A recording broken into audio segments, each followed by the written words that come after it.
Nice to see you. Nice Might to just see start off with team news. Any injury update? Yeah, so we'll probably have the same group as we had on the weekend. We had this morning Keira and Aggie were training fully with the team, so probably Aggie will be back in the group for the Wednesday game. What about Keira, do you know? She's not far from being returning with the squad, probably on the weekend, but not for the one on Wednesday. Obviously a big game on Wednesday. Yep. And I've been speaking to Erin Cuthbert this afternoon, and we were talking about it being the first title that you'll come across to defend out of your three. Does that hold more significance, the fact that it is the first one in that three? No, I don't think so. I think when you are Chelsea and you are holders in a competition, you know what to expect from the other teams. You know everyone is extra motivated to perform against us. I think right now City is really performing well, and I think it will be a big game. It's really exciting to face a team who is in a good form, and I think more than focusing on we are the holders, we are seeing the game on Wednesday like a big game and the opportunity for us to perform at our best level. Do you think both Chelsea and City are the best two teams in the country at the moment? I wouldn't say that. I think we have more than two good teams in this country, as I already said multiple times. But the WSL is like the competition in the WSL is high. I think the English teams are probably the best clubs in Europe. I think again, if you talk about Man United, Arsenal, and even the competition through the WSL, I think a lot of teams have a lot of quality.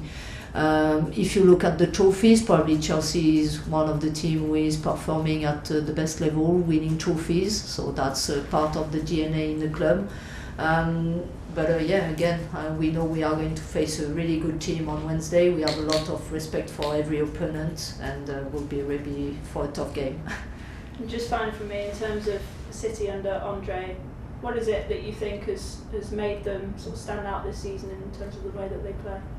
I think probably Andrée was able to keep the same philosophy in terms of a team who wants to possess the ball, but they are more vertical and efficient in the final third. I think the way they are performing and scoring goals probably is the biggest difference between last season.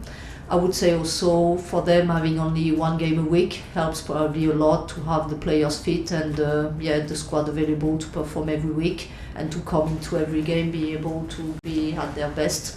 So I think they have been really good, and we know we are going to face a big challenge. All the best, thank you. Yeah, thank you. Thanks, Emma. Ria? Hi, Sonia. Hi. Well, I was very impressed with Buurman's performance against Palace the other day, and I was wondering how far can she go in this Chelsea side? Yeah, I think Veerle is a really young, talented player. She already has a lot of experience with Chelsea, a little bit, but with national team also. I think her left foot in possession of the ball is really great. She's able to break lines with her passing. I think she can play short and long with a lot of quality. She has different range on the ball. She can again find really good passes into different teammates, different positions on the pitch. I think defensively also she's getting more and more comfortable. I think she's tall, so she can win some duels and battles. So I think it's really good to have a player like her in the squad. She's young, but she's really motivated, and the last two games she performed well. So we are pleased with her performances, and she's going to the right direction. I know we've been stunted with a few injuries recently, so the next 3 games are quite big. So how is managing minutes looking like going forward? Yeah, I think it's important to, as possible, keep everyone fit and available to play the big games. But also when you are in Chelsea, as you just said, the schedule is busy. We play many games, and unfortunately sometimes we have some injuries. And I think that's also important for me as a manager to be able to trust the players who are available, but also to make the most of them, having them being the best version of themselves when they are on the pitch. And I think, I think we have quality enough with the squad who is available right now to perform in the next 3 games. You played 3 at the back the other day. Is that something that you want to continue kind of tinkering with going forward? I think one good point from us, it's like we can be unpredictable, and I think we can play in different systems. Sometimes with a back three, back four, sometimes we can tweak a little bit in the midfield. So yeah, that's something with strengths for us, and yeah, going into every game, sometimes we can change the system if we think it's better for the game plan and for the game day. So we'll see on Wednesday what we do, but yeah, obviously I know why I decide sometimes to play with a back three, with a back four. So yeah, we'll see on Wednesday what happens. Thank you very much. Thank you. Thank you so much, Ria. We'll jump over to Kit on Zoom, please. Hi Sonia. Hi, nice Kit. to see you. Can I check just if there's any updates at all on Niamh, Charles and Catarina Macario, just in the past few days on their fitness, please? Yeah, so they are both progressing in their rehab plan, not being involved in this week for the games, not on Wednesday, not on Saturday. Niamh is in a good place to probably join the squad and the training sessions in the next few days.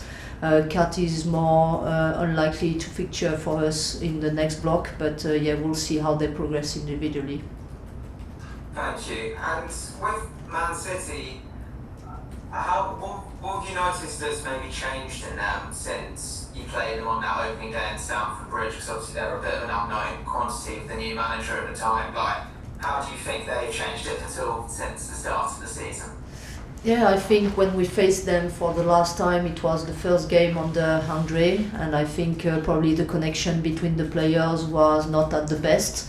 I think it takes time for a new manager to come in and to gel players between them.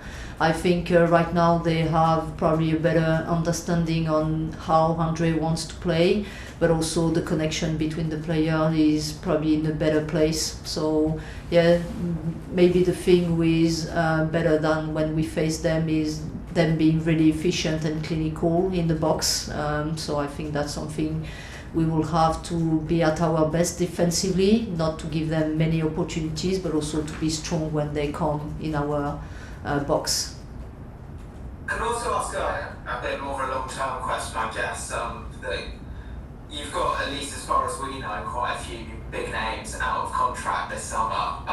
Hannah, Sam, Lucy, Aggie, Keira, people like that. Just, can you give any updates of what's going on there? Are you in conversations with any of those players? None of those players? Some of those players? Yeah, just like on all the names you mentioned, I personally, but also the club had a conversation, private conversations with the players. So I think all of them know exactly what are the plans for the future for them individually. This is not the place we want to share, obviously. But I think as a club we are in a good place. We know exactly what we want to do in the future, and the players know as well. So I think, yeah, we are confident. And just kind of generally on that point, I appreciate you're not going to go into individuals, sadly. Like when you've got a few players who maybe have a bit of an uncertain future, like just how do you navigate that as a head coach and make sure everyone's focused on what's in front of them? Yeah, again, I think I said, like, I think even if it's not external, but internally, we had the conversations with the players, so I think it's clear for them, it's clear for us. We all know where we are at with the situations and the contracts for every individual. I think when it will be time for us to announce some good and positive news, we'll do that. It's not the right timing, but as we just said, I think everyone is clear on the plan for the future. That's the most important. But also, yeah, going into the future of the game, in the women's game, I think it will become something more and more on the table for players to be at the end of their contract and being in that situation. I think that's what happened in the men's game a lot. So I think also the players will have to deal sometimes with this situation mentally. But for sure, the best is for the club to be in a position to give them clarity, because I think mentally, when the players know exactly what are the plans for the future, it's always better. Just to clarify on that finally, so do you think this is a sort of scenario we'll keep seeing, because it feels like in a lot of women's football contracts seem to be getting longer, but you still think we're going to see the situations when players are coming to near the end of their deals? Yes, I think so. Looking at the future could be something we could have more and more. That's only my opinion, but I think probably will be more in that situation in the future for the women's game.